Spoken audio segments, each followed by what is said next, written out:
Şimdiki zaman düzenli fiillerle başlayalım.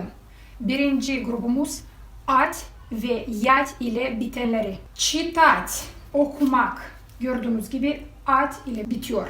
Читать, okumak. Знать, bilmek. Думать, düşünmek. Делать, yapmak. Работать, çalışmak. Слушать, dinlemek. Играть, oynamak.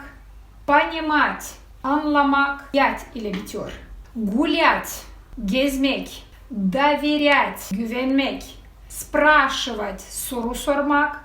Отвечать, cevaplamak. Отдыхать, dinlenmek ya da tatil yapmak. Изучать, öğrenmek. Завтракать, kahvaltı etmek. Обедать, öğlen yemeğini yemek. Ужинать, akşam yemeğini yemek. Şimdiki zaman fiilleri nasıl çekimliyoruz? Bir göz atalım.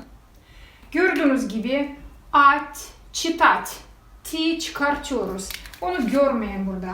Я читаю. Onun yerinde ю geliyor. Я читаю. Ты читаешь. Он, она читает. Bu şekilde devam edeceğiz. Aynı şekilde знать.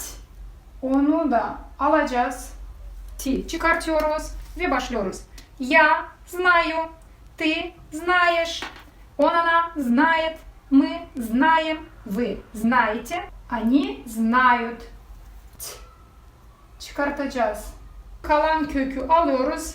Bunlara göre çekimliyoruz. Gördüğünüz gibi я читаю. Kırmızıyla yazdım. Siz de kırmızıyla yazın. Bu hep öyle çekimleyecek. Я читаю. Ben okuyorum. Ты читаешь. Sen okuyorsun. Он, она, o eril, o dişil. Читает. Okuyor.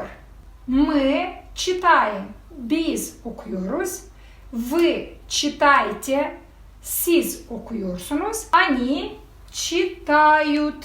Onlar okuyorlar. Olumsuz için ne sözcüğü getiriyoruz. Я не читаю. Ben okumuyorum. Ты не знаешь. Sen bilmiyorsun. Он, она не думает. O eril ya da dişil düşünmüyor. Мы не делаем. Biz yapmıyoruz. Вы не работаете. Siz çalışmıyorsunuz. Они не слушают. Onlar dinlemiyorlar. Gördüğünüz gibi çok kolay. Soru nasıl soruyorlar? Soru sorarken vurgulayarak soruyoruz. Вы понимаете? Bakın. Понимать. Vurgu A'nın üzerinde. Sadece A'nın üzerinde biraz vurgulayacağız. Вы понимаете? Anlıyor musunuz? Да, понимаю. Evet, anlıyorum. Нет, не понимаю.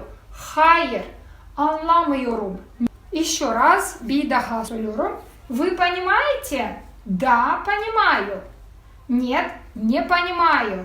Dikkatli olun, çok önemli olan soru sorarken sadece vurguyu yapın, yoksa kimse sizi anlamaz. Soru mu soruyorsunuz, olumlu mu konuşuyorsunuz? Ancak vurgularak sorarsınız. Şimdiki zaman en çok kullanılan bazı sözcükler. Сейчас ya da теперь. Şimdi. Сегодня. Burası dikkatli olun. Его diye okunuyor. Bugün. Всегда. Her zaman. Никогда. Hiçbir zaman. Иногда. Bazen. Обычно. Genellikle. Редко. Nadiren. Ve son olarak birkaç tane cümle kurduk. Я всегда работаю. Ben her zaman, всегда her zaman работаю. Ben her zaman çalışıyorum. Neden работаю?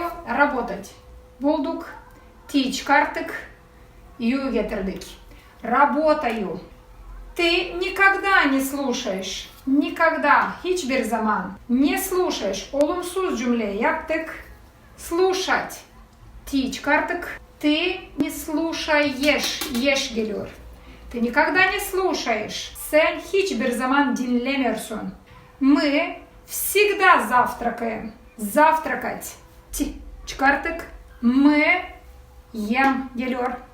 Мы всегда, her zaman, мы всегда завтракаем.